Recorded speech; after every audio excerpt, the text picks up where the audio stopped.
Assalamualaikum warahmatullahi wabarakatuh.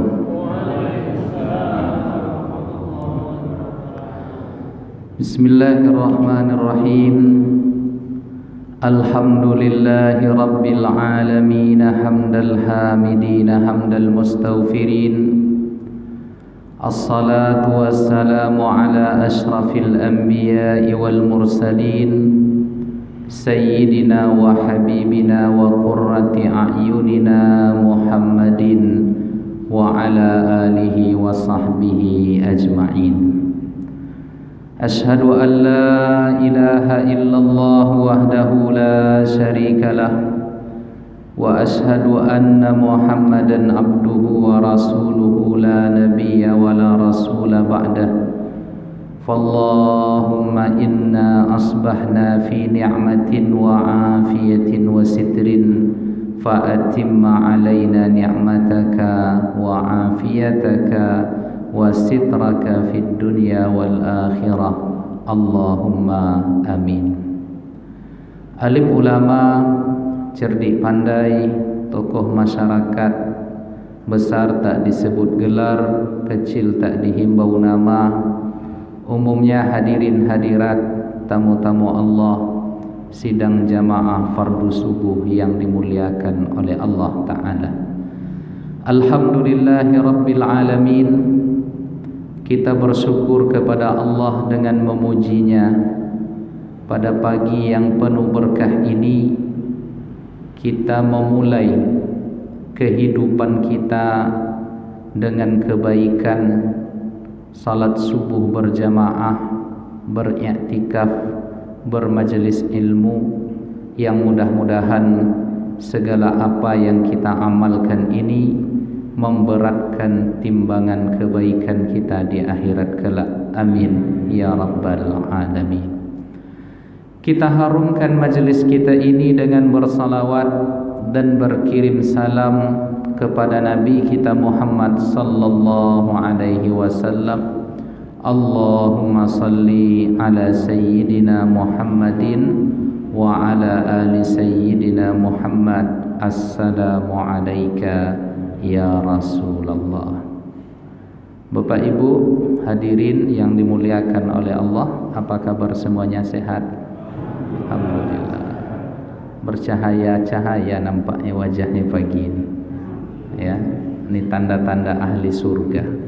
Amin ya rabbal alamin.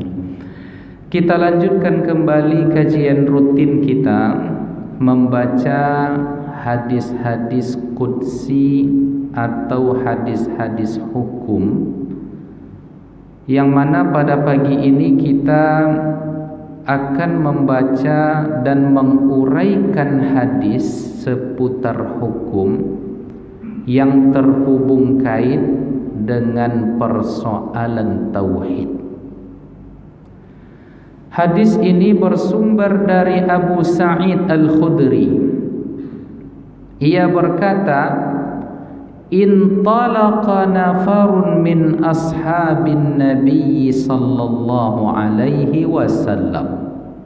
Kata Abu Sa'id Al-Khudri, suatu ketika berangkatlah sekelompok orang dari sahabat Nabi Muhammad sallallahu alaihi wasallam, fi safratin safaruha, di sebuah perjalanan yang mereka lakukan, hatta nazalu ala hayyin min ahya'il arabi, sampai satu kelompok sahabat Nabi ini dalam perjalanan tadi menemukan perkampungan Arab Badui.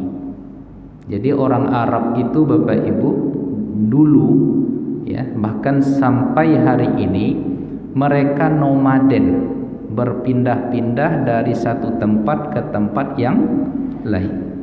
Jadi kalau misalnya mereka dapati di daerah itu ada sumber hidup, ada sungai, ada air di padang pasir, itu apa namanya itu Pak? Oase. Mereka akan tinggal di situ. Dan orang-orang Arab ini memang mereka pakar dan mengerti cara hidup di padang pasir. Jadi ada cerita kawan saya, Bapak Ibu, beliau berangkat dari Mesir, berangkat ke Sudan melalui jalur darat, naik kereta api yang membelah perjalanannya pada waktu itu padang pasir. Rupanya rusak kereta apinya, terbengkalailah mereka beberapa hari di situ. Kemudian tidak tahu ya, karena ada angin puting beliung, ada debu, hubub namanya ketika itu di Sudan itu, sehingga tidak tahu lagi mana rel kereta itu karena sudah tertimbun oleh pasir-pasir. Nah, jadi ketika itu datanglah orang-orang Arab gurun ini, Bapak Ibu. Lalu diambilnya pasir itu, lalu diciumnya pasir tersebut. Lalu dengan mencium pasir ini, ia mengatakan, kalian sekarang posisinya di sini, kalau ingin selamat, arahkan ke sana. Jadi dia tahu kemana arah. Sebab apa? Karena memang mereka berpengalaman hidup di padang pasir yang kehidupannya keras. Nah, lanjut kita kepada cerita hadis ini.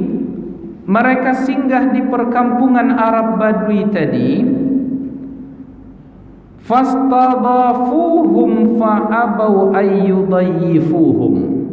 Lalu mereka minta singgah, minta menjadi tamu, tetapi rupanya suku itu yang tinggal di gurun tadi tidak mau menerima sahabat Nabi tadi. Jadi memang adab bertamu begitu, Bapak Ibu. Ketika kita datang lalu kita ingin bertamu, jika diizinkan oleh tuan rumah, alhamdulillah. Jika tidak, alhamdulillah. Tahu diri. Jadi kalau kita diterima oleh tuan rumah bertamu, itu yang wajib tuan rumah itu melayani kita 3 hari 3 malam. Jadi maksimal kalau ingin bertamu 3 hari 3 malam yang wajib dilayani oleh tuan rumah. Jadi hari pertama dibuatkannya lontong misalnya, Pak. Hari kedua sarapan pagi dibuatnya bubur ayam. Hari ketiga dihidangkannya untuk tamunya tadi apa biasanya le Pak? Nasi goreng. Hari keempat tak dibuatkannya apa-apa. Atau sadar dirilah lagi tu. Ya. Sadar diri. Kecuali dia masih mau menerima, kecuali dia masih membuatkan kita sarapan, melayani, alhamdulillah. Tetapi yang wajib adalah 3 hari 3 malam. Nah, para sahabat Nabi tadi ditolak oleh kelompok Arab Badui ini. Lalu setelah itu mereka langsung pergi. Apa yang terjadi Bapak Ibu sekalian? Faludigha sayyidu dzalikal qaum. Maka pada saat itu, tak beberapa lama setelah sahabat Nabi ini pergi, ketua suku itu digigit oleh binatang berbisa. Jadi tak beberapa lama, rupanya yang terjadi, ketua suku yang menolak kedatangan pertemuan sahabat Nabi tadi digigit oleh binatang berbisa. Tidak tahu apakah ular, apakah kalajengking, apakah yang banyak kaki itu apa namanya tuh Pak? Pokoknya itulah. Ya, itu luar biasa juga, itu punya bisa. Nah, kata orang Jawa, kayaknya ini si ketua ini kuhalat ya. Itu istilah orang Jawa. Kenapa? Karena menolak kedatangan pertemuan sahabat Nabi. Tapi bukan karena kualat itu. Memang takdirnya seperti itu. fasa'u lahu bikulli syai'in la yanfa'uhu syai'un. Lalu ketika tahu tetua mereka ini digigit oleh binatang berbisa, maka penduduk masyarakat anggota mereka mencari obat kemana-mana, mencari tabib yang bisa menyembuhkan, mengobati. Lalu tak satu pun rupanya obat yang masuk yang bisa menyembuhkan, tak satu pun tabib yang diundang yang mampu menyembuhkan, tak satu pun usaha yang dilakukan namun tak membuahkan hasil. Lalu apa yang terjadi Bapak Ibu sekalian? Fahal min ahadin minkum min syai'in. Lalu setelah itu ada satu orang musul. Kemarin ada sekelompok orang datang ke tenda kita, ke perkampungan kita ini. Kita tolak dia. Bagaimana kalau kita susul, kita kejar mereka? Jangan-jangan ada di antara mereka itu yang mungkin punya obat, atau yang mungkin dia seorang tabib yang bisa mengobati. Lalu dikejarnya lah Bapak Ibu, disusullah. Lalu ia ceritakan apa yang terjadi sepeninggal mereka. Lalu mereka mengucapkan kalimat tadi, ada ndak kalian punya obat? Atau ada ndak di antara kalian ini yang pandai mengobati? Itu ceritanya. Lalu setelah itu dijawab oleh salah seorang sahabat Nabi sallallahu alaihi wasallam, "Na'am wallahi inni la arqi." Demi Allah, insya Allah saya bisa mengobati ketua kalian yang digigit oleh binatang berbisa tadi. Saya punya jampi-jampinya. La arqi, saya bisa meruqyahnya. Ruqyah itu artinya adalah jampi-jampi. Jadi kalau kita terjemahkan ke bahasa kita, ruqyah artinya jampi yang dibaca-baca. Maka dia terbagi dua Bapak Ibu. Ada ruqyah syar'iyah, jampi-jampi yang sesuai dengan syariat. Ada jampi-jampi yang mendekati kepada kesyirikan. Jadi kalau yang dibaca yang baik-baik ayat Al-Quran tak masalah, tetapi kadang ada zikir, ada ayat yang bercampur dengan jimat-jimat, jampi-jampi tertentu. Kok ada bapak-bapak yang punya lemu-lemu mode itu, buang-buanglah cepat, atau mungkin ibu, ya. Jadi kami dulu pernah dikasih jampi-jampi, Pak, ya. Kalau ini nanti kaf ha ya ain sad. Ini kalau di sini nih bacanya, ini nanti ini kuburan setelahnya. Ha mim ain sin qaf. Kalau ini tidak kuburan, ini rumah sakit aja. Itu cerita waktu ketek dulu. Dia ajarkan jampi-jampi. Jadi ada yang dibolehkan, ada yang tidak dibolehkan. Jadi kata sahabat Nabi ini, saya mampu menjampi-jampinya, mengobatinya. Namun setelah itu, laqad istadafnakum falam tudayyifuna.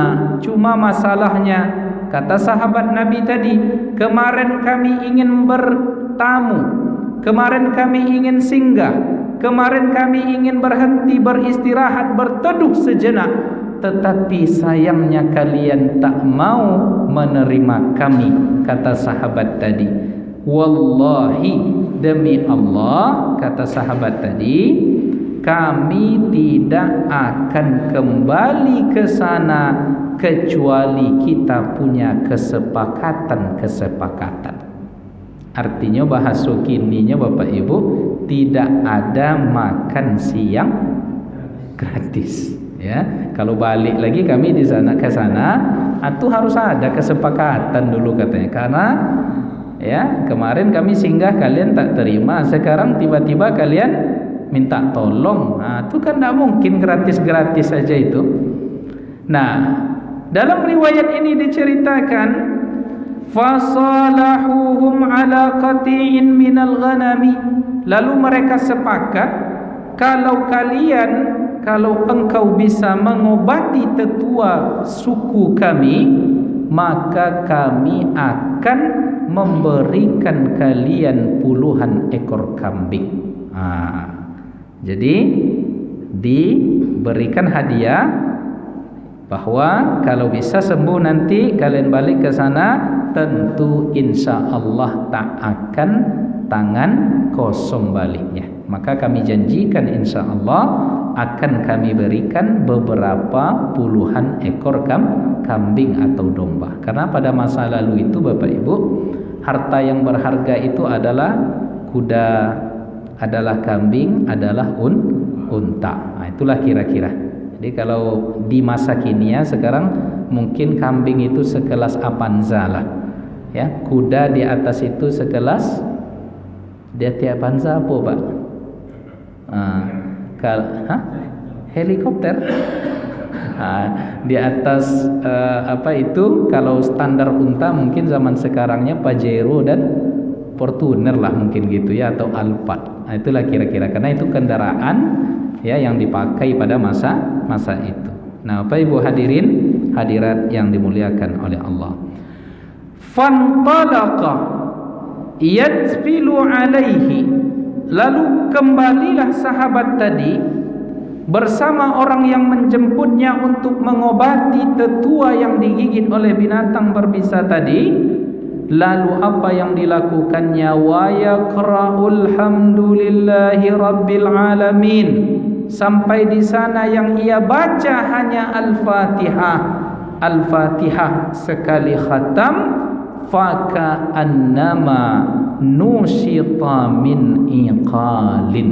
Seketika itu juga Bapak Ibu, setelah dibacakan Al-Fatihah itu, ini orang yang tadi digigit oleh binatang berbisa tiba-tiba sembuh seolah ia lepas dari ikatan. Jadi rupanya obatnya, jampi-jampinya hanyalah Al-Fatihah. Nah, setelah itu dia sembuh. Dalam sebuah riwayat diceritakan lagi Al-Fatihah itu dibacakan ke minuman. Lalu air minum tadi diminumkan kepada yang digigit oleh binatang berbisa. Lalu sisanya dioleskan di tempat di mana ia digigit, dan dengan takdir Allah sehat. Setelah itu dia berangkat dan dihadiahkan beberapa ekor kambing sampai puluhan diberikan kepada mereka. Lalu singkat cerita, hadisnya panjang Bapak Ibu sekalian, para sahabat Nabi tadi pulang ke Madinah. Ya, lalu sesampainya di rumah di Madinah, ada satu orang nyeletuk sahabat Nabi tadi. Yuk, kita kan sudah balik, mari kita bagi kambing-kambing yang kita dapatkan tadi atau yang diberikan kepada kita kemarin. Lalu kata yang baca Al-Fatihah tadi, oh tunggu dulu katanya. La nuqassimu hatta na'tiyan nabi. Kita tak boleh membagi kambing-kambing ini sampai kita bertanya terlebih dahulu mendatangi Nabi Muhammad sallallahu alaihi wasallam. Apa sebab? Karena mereka khawatir. Ya, yang pertama yang mereka khawatirkan, boleh tidak menjampi-jampi mengobat orang dengan Al-Fatihah. Inisiatif dari dia saja ini, karena Nabi sebelumnya tidak mengajarkan. Jadi dia punya inisiatif baca Al-Fatihah. Lalu yang kedua, ini hadiah yang diberikan ini halal apa tidak? Lalu mereka datang kepada Rasulullah sallallahu alaihi wasallam. Lalu diceritakan kepada Nabi. Lalu apa kata Rasul sallallahu alaihi wasallam? Wa ma yudrikum annaha ruqyah. Dari mana kalian tahu kalau Al-Fatihah itu adalah jampi-jampi yang dibenarkan? Nah, jadi Nabi menampakkan di situ dia rela, dia ridha, dia setuju. Kenapa? Dari mana kalian tahu kalau dia adalah ruqyah, adalah bacaan-bacaan jampi-jampi yang punya kekuatan menyembuhkan dengan izin Allah? Lalu setelah itu mereka berangkat pergi. Lalu kata Nabi, bagi-bagilah kambing itu, tapi kasih juga lah ke saya. Itu kan bahasa basa-basi dari Nabi. Fadhahika Rasulullah. Pada saat itu Nabi Muhammad tersenyum, tertawa, menunjukkan bahwa Nabi mengizinkan apa yang terjadi di kalangan sahabat, mengobat orang dengan Al-Fatihah, kemudian mengambil upah dari pengobatan yang mereka lakukan tadi. Sehingga Nabi mengatakan, oh jadi kalian dapat kambing kemarin, bagi-bagi juga, jangan makan-makan surang. Itulah istilahnya, jangan mansur tu makan surang. Nyawa aku kan kadang dapat nikmat tu jadi mansur. Itu tidak boleh Bapak Ibu. Jadi jangan makan surang. Itulah istilah yang ada atau bahasa yang disampaikan oleh Nabi berbahasa basi dengan para sahabat. Nah, Bapak Ibu hadirin hadirat yang dimuliakan oleh Allah, dari hadis yang pertama ini diistimbatkan, disimpulkan hukum oleh para ulama. Jika kasusnya serupa, maka penanganannya juga sama. Apa kasusnya? Ini orang sakit, bacakan Al-Fatihah. Ketika sakit tadi ada hajat untuk sembuh tak Bapak Ibu? Ada. Setiap orang sakit pasti berhajat untuk sembuh. Maka segala hajat yang kita inginkan oleh para ulama disebutkan, segala hajat yang kita inginkan, boleh berbilang hajat, banyak hajat, maka dikiaskan cara penyelesaiannya diantaranya adalah dengan membacakan Al-Fatihah. Begitu polanya memahami kerangka dari dalil ini, sehingga jika kita punya hajat-hajat tertentu, sakitkah Al-Fatihah? Punya hajat supaya nanti kalau kita naik haji misalnya, atau pergi umrah, sehat badan, pergi dilancarkan, pulang kembali tak ada suatu pun kekurangan yang terjadi, maka di Al-Fatihah kan.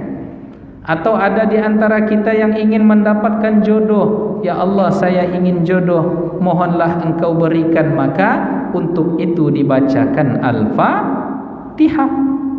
Lalu kita diundang mendoa, pulang haji, pulang umrah, menjelang berangkat haji, berangkat umrah, maka dalam mendoa tadi ada Al-Fatihah.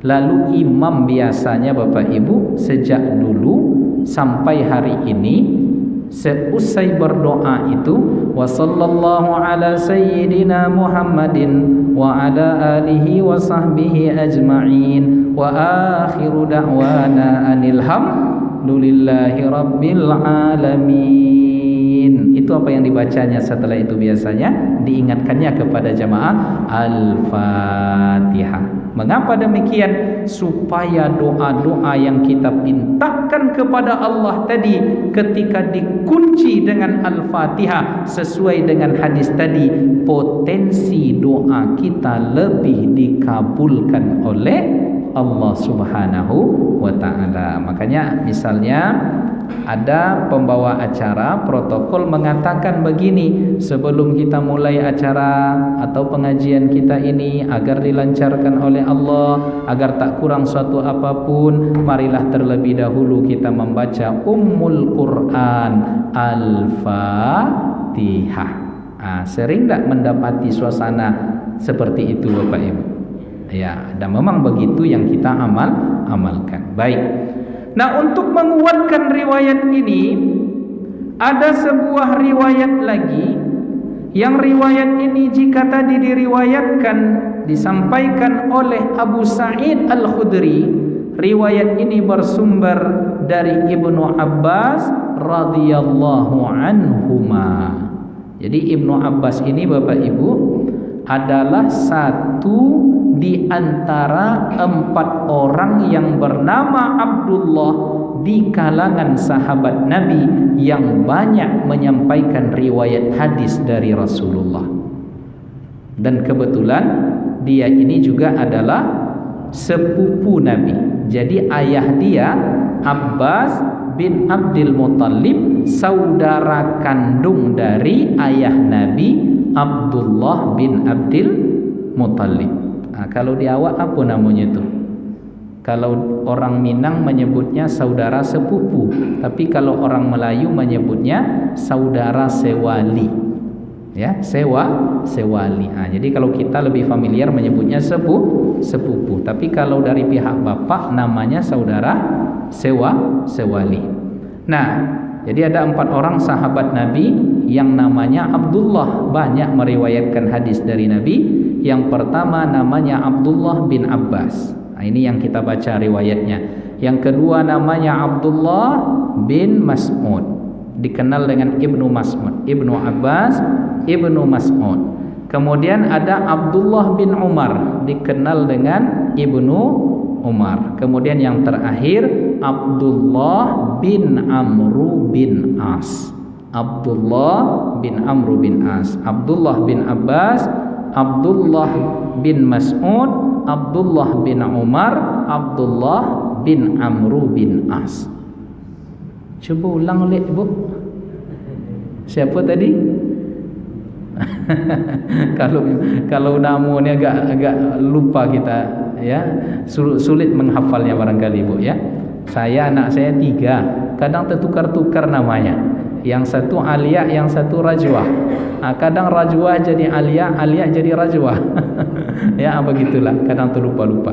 Nah, Bapak Ibu yang dimuliakan oleh Allah Ta'ala, dari Ibnu Abbas radhiyallahu anhu qala, ia berkata, bainama Jibril qa'idun 'inda an-nabi sallallahu alaihi wasallam, ketika Jibril duduk di samping Nabi Muhammad sallallahu alaihi wasallam, kata Abdullah bin Abbas, sami'a naqidan min fawqihi.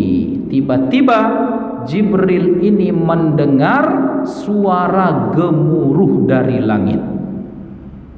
Ya, tiba-tiba dia lagi duduk dengan Nabi, berdampingan dengan Nabi, tiba-tiba terdengar suara menggelegar dari langit. Farafa'a ra'sah, lalu Jibril itu mengangkat kepalanya. Ya, karena terdengar gemuruh tu kaget dia, terdengar suara berisik dari langit itu kaget dia, diangkatnya kepalanya. Faqala, lalu Jibril berkata, haza babun minas sama futihal yawm, wahai Muhammad, ini pintu dari langit sedang dibuka sekarang. Tapi sebelum awak lanjutkan kajinya Bapak Ibu, ini kan informasinya dari Ibnu Abbas. Ibnu Abbas mengatakan ketika Jibril duduk bersama Nabi, Jibril mendengar ada suara menggelegar dari langit. Dia katakan kepada Nabi, ini pintu langit sedang terbuka. Pertanyaannya, Ibnu Abbas ketika itu nampak Jibril apa tidak? Nampak. Ibnu Abbas ketika itu turut bisa mendengar gemuruh dari langit apa tidak? Bisa. Nah, sekarang muncul pertanyaan, bisakah manusia melihat malaikat?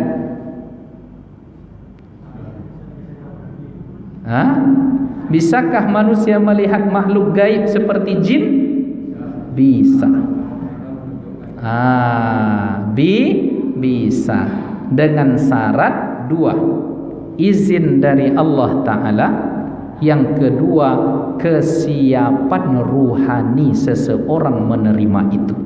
Dan Allah berikan izin, Allah berikan kesiapan ruhani yang kuat karena dia adalah orang-orang soleh. Inilah yang dinamakan dengan karomah. Bahasa awaknya keramat. Karamah. Jadi kalau Nabi ada kemampuan-kemampuan khusus yang Allah berikan kepadanya, maka yang diberikan kepada Nabi ini namanya mu'jizat. Orang soleh yang punya kemampuan-kemampuan khusus yang Allah berikan kepadanya namanya adalah karamah. Siapa yang mengingkari karamah berarti sama ia mengingkari mu'jizat. Jadi jangan disepelekan, tidak ada itu keramat itu. Ya ada, tetapi tidak untuk semua orang, tidak untuk sembarang orang. Makanya Imam As-Suyuti di dalam sebuah kitabnya berjudul Tanwirul Halaq fi imkani ru'yatil jinni wal malak, dia uraikan riwayat-riwayat di situ. Bahkan banyak orang soleh yang mereka bisa melihat jin dan melihat malaikat. Dia ada orang soleh itu Bapak Ibu, lantang sama dia malam Lailatul Qadar itu banyak hilir mudik malaikat. Cuma mungkin agaknya kita belum sampai ke derajat seperti itu. Ada Bapak Ibu yang pernah jumpa jin? Kok ada menuntut kami kah? Atau jumpa malaikat misalnya? Karena setiap malam di sepertiga malam itu, malaikat hilir mudik juga Bapak Ibu menengok kita yang tahajud. Dipantau-pantaunya siapalah yang tahajud pada malam ini, siapa yang meminta kepada Allah kalian akan diberikan permintaan, siapa yang berdoa doanya dikabulkan, siapa yang punya hajat-hajatnya diberikan oleh Allah. Berkeliling dipantau-pantau oleh malaikat. Malaikat ini oleh sebahagian hamba Allah ada yang bisa melihatnya, termasuklah Ibnu Abbas. Dan tak sampai di situ ceritanya Bapak Ibu, ternyata banyak pula sahabat Nabi yang turut bisa mendengar perbincangan makhluk-makhluk lain yang itu tidak dibukakan kepada selain mereka. Contoh, Nabi di Masjid Nabawi itu ada sebuah tiang dulu Bapak Ibu terbuat dari pohon kurma. Nabi duduk di situ selalu bersandar. Suatu ketika Nabi tak duduk bersandar di situ, menangis dia. Menangi pohon kurma tadi. Lalu kata Nabi, "Kenapa kau menangis?" "Saya menangis karena kau tak bersandar lagi kepadaku ya Rasulullah." Tak usah menangis. Karena nanti kau insya Allah akan bersamaku di surga. Senyum dan tertawalah pokok kurma tadi Bapak Ibu. Dan perbincangan Nabi dengan pokok kurma itu, bahkan ada cerita dengan mimbar juga, didengar oleh para sahabat. Itu dia. Jadi ini meja ini ada omongannya ini, kursi ini ada ini. Tapi kok bercakap dia tahu kita mungkin tidak sanggup kita hidup Bapak Ibu. Entah apa perbincangan mereka kita tidak tahu. Bisa jadi ini kursi saya dudukkan sekarang. Kursi ini lagi ngomong, "Ala datang lo ustadku ngecek." Ustadku ngecek juga pandainya katanya kan. Terdengar sama apa-apa tuh kan tidak mau Bapak Ibu mendengar ceramah saya lagi. Atau ngomong mejanya, ustadku latibu lo di sini. Ustadku ceramah aja pandainya. Terdengar itu misalnya oleh kita, tentu ibu-ibu hilang feelingnya. Kata meja tu aja ustadku banyak kecek misalnya. Bisa jadi, tapi tak semua orang yang dibukakan oleh Allah tentang itu, karena tak semua orang diberikan karamah. Tapi kalau ada orang yang mengaku-ngaku, hati-hati juga kita. Kadang bercampur baur itu. Katanya dia bisa begini, dia bisa itu. Anda usah deh terlalu dipedulikan, karena konsepnya adalah al-istiqamah khairun min alfi karamah. Istiqamahnya kita itu lebih berharga daripada 1000 karamah yang kita dapatkan. Jadi jangan mengejar-ngejar ingin jadi wali, jangan kejar-kejar ingin jadi dapat karamah. Itu karunia Allah. Istiqamah aja lah kita ibadah. Nanti diangkat jadi wali oleh Allah itu kehendak Allah, itu sesuai dengan batas dan kualitas ruhani kita. Dulu kini Bapak Ibu pengajian Ya, dari ustaz tu seketik-seketik cerita jadi wali Allah. Ya, begini begitu boleh, tetapi dalam konsep ibadah, ya, istiqamah kita itu lebih-lebih dibutuhkan daripada 1000 karamah. Jelas Bapak Ibu? Jadi kalau awak laki-laki kok nampaknya lah jadi wali juga Pak. Ya, saya udah jadi wali, apa-apa dah jadi wali. Ya, ustaz kita dah jadi wali. Wali apa? Wali murid. Ya, kalaulah ada anak pedusi yang godang lah akan menikah, berarti wali ni akanlah lah syukur tulah jadi wali. Nah, Bapak Ibu yang dimuliakan oleh Allah, kita lanjutkan hadis ini. Ibnu Abbas diberikan karamah oleh Allah bisa melihat Jibril. Nah, ketika terdengar suara gemuruh dari langit tadi, Jibril mengangkat kepalanya dan ia beritahukan, wahai Muhammad, ini pintu langit sedang terbuka pada saat sekarang, lam yuftah qattun illal yaum, yang pintu ini tidak terbuka kecuali hanya sekarang. Ya, pintu ini tak pernah terbuka kecuali hanya sekarang. Fanazala minhu malakun, lalu dari pintu itu keluarlah satu malaikat. Haza malakun nazala ilal ardi, kata Jibril, Muhammad, itu malaikat asistenku di antara prajurit-prajuritku, kata Jibril, dia tidak turun kecuali hanya untuk hari ini. Jadi artinya pintunya khusus, malaikatnya khusus. Pintunya tak terbuka kecuali saat itu. Malaikat yang turun juga tidak turun kecuali hanya untuk itu. Setelah itu dia akan naik lagi, pintu tertutup selamanya. Malaikat yang satu tadi tidak turun selamanya sampai mereka mati, sampai terjadinya hari kiamat. Nah, jadi Bapak Ibu yang dimuliakan oleh Allah Ta'ala, lalu fasallama, lalu malaikat yang turun tadi mengucapkan salam kepada Nabi dan kepada Jibril.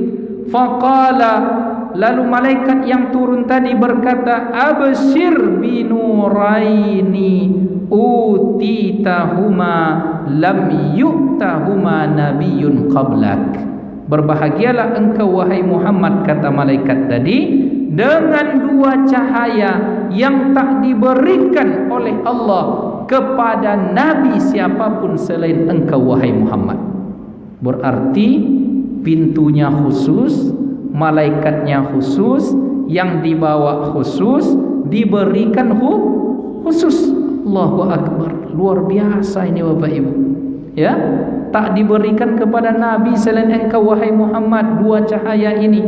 Apa dua cahaya itu, kata malaikat tadi? Apa kata dia? Dua cahaya itu adalah Fatihatul Kitab wa khawatimu suratil Baqarah, dan ayat-ayat akhir dari surat Al-Baqarah. Apa dua cahaya tadi?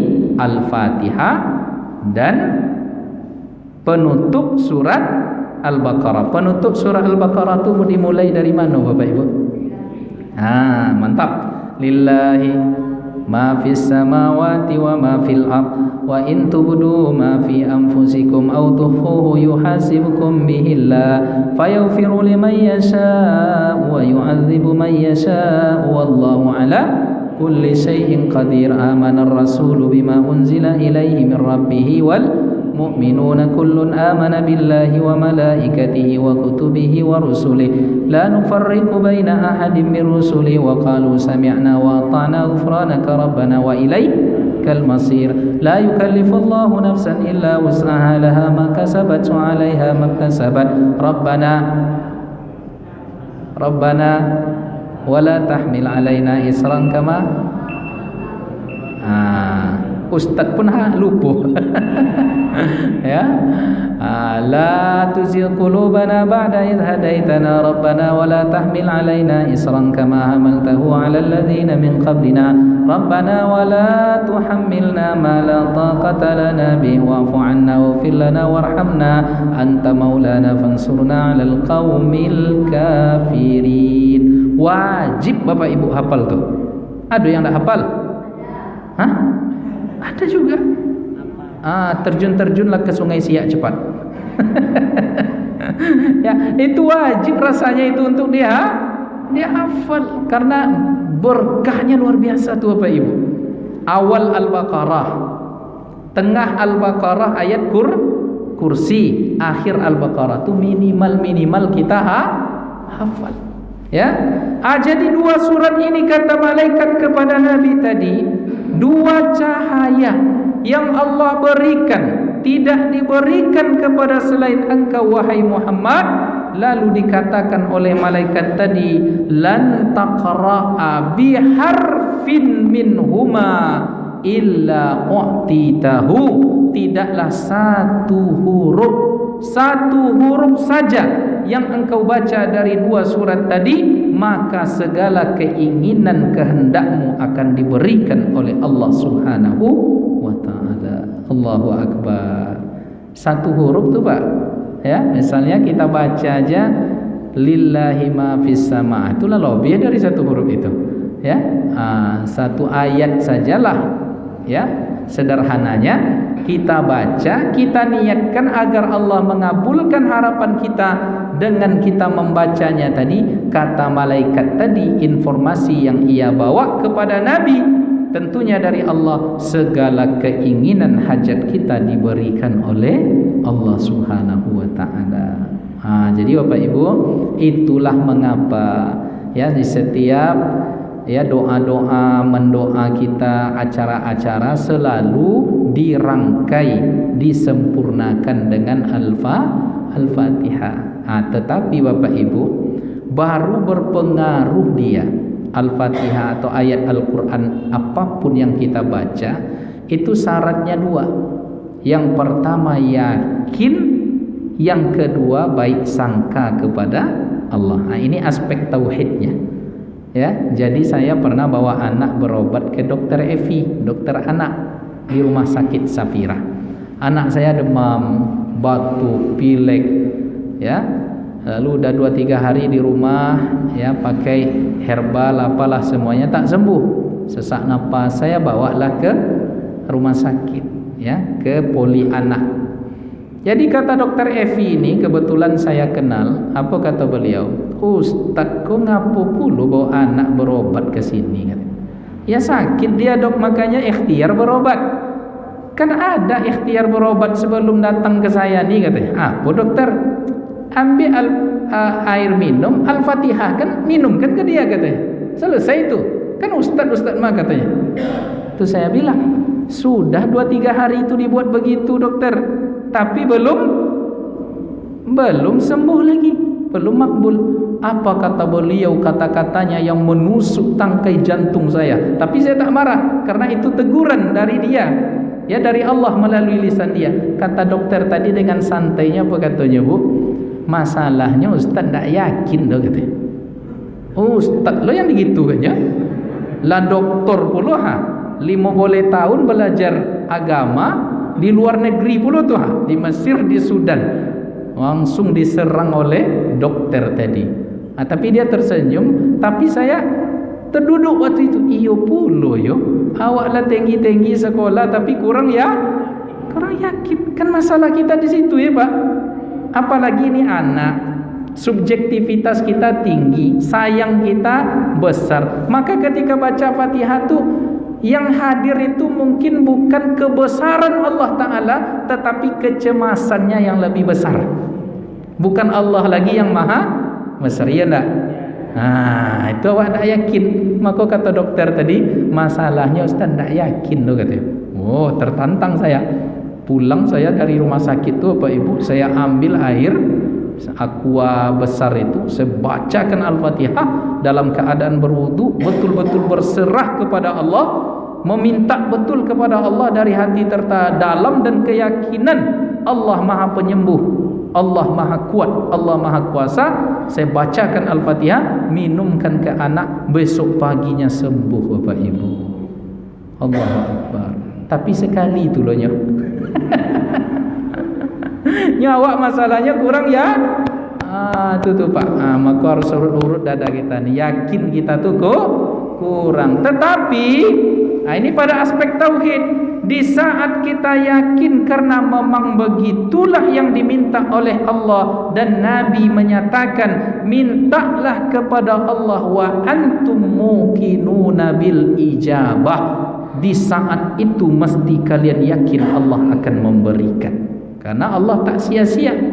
Disitulah muncul ya kaedahnya, pada saat itu kita sedang merengek kepada Allah karena Allah itu Maha Qayyum. Apa itu Maha Qayyum? Berdiri sendiri, bertindak sekehendaknya, dan apa yang diinginkan Allah pasti terjadi. Pada aspek itu kita besarkan Allahu la ilaha illa huwal Hayyul Qayyum. Tetapi ketika Allah ternyata setelah kita doa, setelah kita meminta, setelah dibacakan Al-Fatihah, dibacakan akhir Al-Baqarah tadi, ternyata Allah masih belum memberikan, bukan berarti tak pengaruh Al-Fatihah tadi, bukan berarti tak berpengaruh apa yang kita baca tadi, bukan ya, karena ini janji Allah. Tetapi apa Bapak Ibu? Allah hanya menunda. Bisa jadi diganti dengan yang lain. Kita hajatnya ini tunda oleh Allah, diganti nanti hajatnya yang di B ini yang disegerakan oleh Allah. Maka pada saat itu kita sedang memupuk husnuzan, baik sangka kepada Allah. Ketika kita berbaik sangka kepada Allah, disitulah makna ubudiyah kita kepada Allah. Maka selesai. Jelas Bapak Ibu? Aja nanti laden bacakan Al-Fatihah tadi ndak cuma kau bodoh. Itu kita yang salah. Ya, karena ketika bacakan tadi harus yakin, jika datang Allah mengabulkan alhamdulillah, tapi setelah kita bacakan tadi bangun lagi posisi ruhani kita. Disinilah puncak penghambaan, apa yang ditakdirkan oleh Allah kita terima. Makanya saya dulu agak kesal juga Bapak Ibu. Ya, kesalnya gimana? Saya harus mengulang lagi dari kelas 1 masuk aliyah. Kalau targetnya masuk 2002, 2005 kan sudah tamat. Ya, itu tingkat SMA saya dulu. Nah, 2005 sudah tamat dan potensi lulus ketika itu untuk kuliah di Madinah besar karena ada yang tinggal rekomendasi dari seseorang selesai. Tapi saya harus mengulang lagi, jadinya tamatnya 2006, kesempatan di 2005 tak dapat. Akhirnya saya luluslah ke Mesir dan ke Aljazair. Ya, lalu saya pilih Mesir. Sampai di Mesir agak kecewa saya. Kenapa lah enggak di Madinah saya kuliah? Karena kalau kuliah di Madinah beasiswa lebih besar. Kerja travel juga, bantu jamaah haji, jamaah umroh dapat gaji. Bisa menghajikan orang tua. Masa itu enggak lama-lama nunggu, ya. Daftar tahun ini, tahun depan berangkat. Udah di otak-atik itu rasanya. Ya, tapi apa yang terjadi Bapak Ibu? Ternyata Allah tak berikan di situ. Ya, Allah diberikan di tempat yang lain. Padahal Al-Fatihahnya banyak tuh waktu itu tuh. Ya, tapi Allah letakkan di negara lain. Sekarang baru bersyukur saya Bapak Ibu. Kalaulah dulu mungkin kuliah di Madinah, mungkin saya tak bisa seperti sekarang. Karena selesai S1 dapat beasiswa S2 saya. Dapat beasiswa S3 lagi ke Sudan. Inilah cara Allah untuk mengganti keinginan dulu yang tak didapatkan. Maka Bapak Ibu, ketika harapan kita tak dikabulkan satu oleh Allah, tengok berarti ada gantinya nanti. Tak diganti pun oleh Allah, membaca Al-Fatihah itu saja sudah menjadi tabungan amal. Iya enggak Pak? Ya, dibaca Al-Fatihah itu udah menjadi tabungan amal yang kita nikmati nanti di akhir. Ada selesai. Boleh? Maka Bapak Ibu yang dimuliakan oleh Allah Ta'ala, maka inilah cara yang diajarkan oleh agama kita. Jika ada hajat keinginan, Al-Fatihahkan segalanya apa yang diinginkan. Pengen mobil misalnya, bismillah, bacakan Al-Fatihah. Pengen rumah misalnya, Al-Fatihah. Apa-apa kok nak berbini balik Al-Fatihah. Berani Pak? Oh, mengaku. Ibu-ibu berani? Ibu-ibu izin? Anda berperanglah nanti Al-Fatihah ibu-ibu dengan Al-Fatihah bapak-bapak.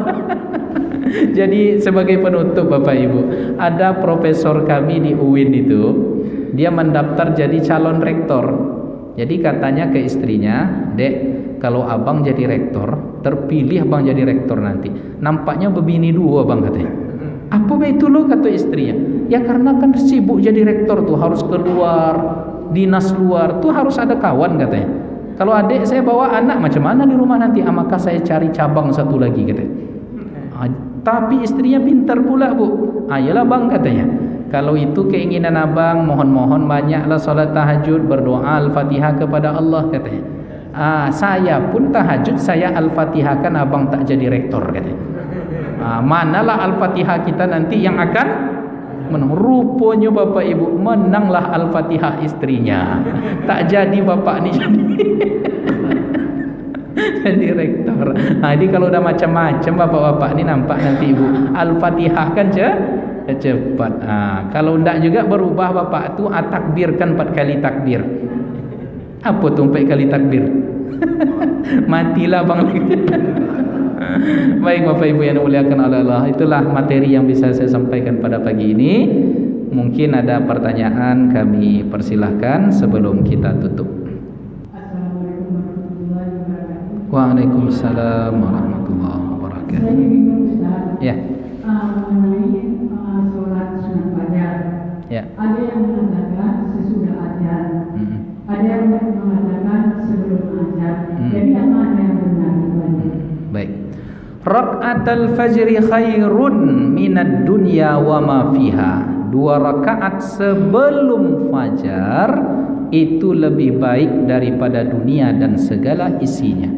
Artinya pahalanya besar. Apapun pencapaian dunia kita ni kecil, ya, kalah oleh 2 rakaat sebelum fajar. Nah, dari hadis itu kan nampak 2 rakaat sebelum fajar. Fajar itu subuh. Ya, 2 rakaat sebelum salat subuh. Ya, 2 rakaat sebelum salat subuh, berarti setelah masuknya waktu subuh. Kenapa? Karena sebelum masuk waktu subuh itu masih sepertiga malam. Ya, masih sepertiga malam. Berarti belum boleh lagi salat 2 rakaat qabliyah subuh. Jadi qabliyah subuh itu setelah masuk waktu subuh. Azan orang dulu Allahu Akbar, Allahu Akbar. Kalau ibu di rumah salat di rumah 2 rakaat setelah azan, atau pas azan berkumandang juga tak apa-apa, tapi selesaikan azan dulu. Selesai azan dulu. Kenapa? Karena supaya bisa menjawab azan. Karena pahala menjawab azan ini besar pula Bapak Ibu. Ya, dijawab azan lalu dibaca doa Allahumma rabb hazihi da'wati tammah. Apa kata Nabi? Wajib dia mendapatkan syafaatku, kata Nabi. Di hadis lain dikatakan masuklah dia ke pintu surga dari mana yang ia inginkan. Selesai azan di masjid berarti dah masuk waktu subuh. Salatlah 2 rakaat, entah di rumah entah nanti di masjid. Jadi bukan apa Bu?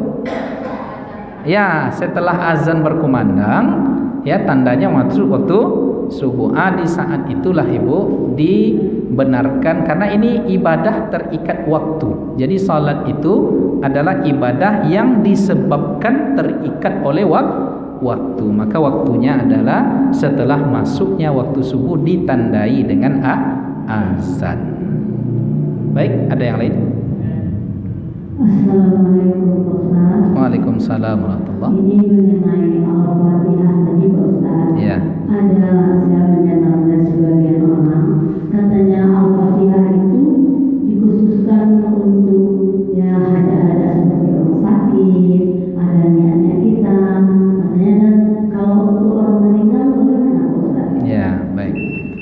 Al-Fatihah yang kita bacakan itu ada pahala apa tidak? Ada, berpahala. Dah jelas tadi, ya, ada pahala di setiap bacaan Al-Qur'an kita, ya tentunya Al-Fatihah tadi. Nah, bagaimana dengan membacakan Al-Fatihah terhadap orang yang sudah meninggal? Maknanya kita mintakan pahala tadi supaya disampaikan kepada orang yang sudah wafat. Sampai apa tak sampai? Mayoritas ulama mengatakan sampai. Dalilnya apa? Singkat. Nabi lewat di 2 kuburan, ya, lalu Nabi mendengar, mengetahui 2 orang yang ada dalam kuburan itu sedang diazab oleh Allah. Diambil pelepah kurma yang masih basah, yang masih hidup itu oleh Nabi, diletakkan di atas 2 kuburan tadi. Lalu Nabi mengatakan, mudah-mudahan selama 2 pelepah kurma yang masih hidup, belum kering ini, belum mati ini, bermanfaat hendaknya kepada orang yang ada di dalam kuburan. Mengapa itu yang dilakukan oleh Nabi? Karena ini makhluk, ya, pelepah kurma ini dia bertasbih kepada Allah. Ya, setiap makhluk hidup ni semuanya bertasbih kepada Allah. Wa in, ya, kullun wa yusabbihu lahu bihamdi. Semuanya bertasbih kepada Allah. Cuma kita tidak tahu seperti apa tasbih mereka.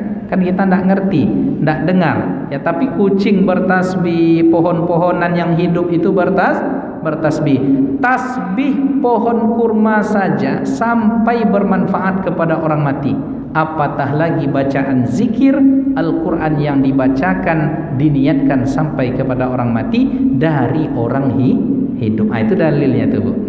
Maka bacakan Al-Fatihah. Maka setiap terkenang almarhum suami Al-Fatihah, ya Allah, sampaikanlah bacaannya. Kok gelap kuburannya, mudah-mudahan terang, yang kau angkat derajatnya. Ingat orang tua kita yang sudah meninggal, kirimkan Al-Fatihah. Jadi dulu ketika saya menyampaikan dalil tentang sampainya pahala bacaan Al-Quran, zikir Al-Fatihah itu, ya, kepada jamaah di salah satu masjid di Pekanbaru ini, ada satu orang bapak-bapak bilang, Bu, tidak ada sampai itu Ustaz, katanya.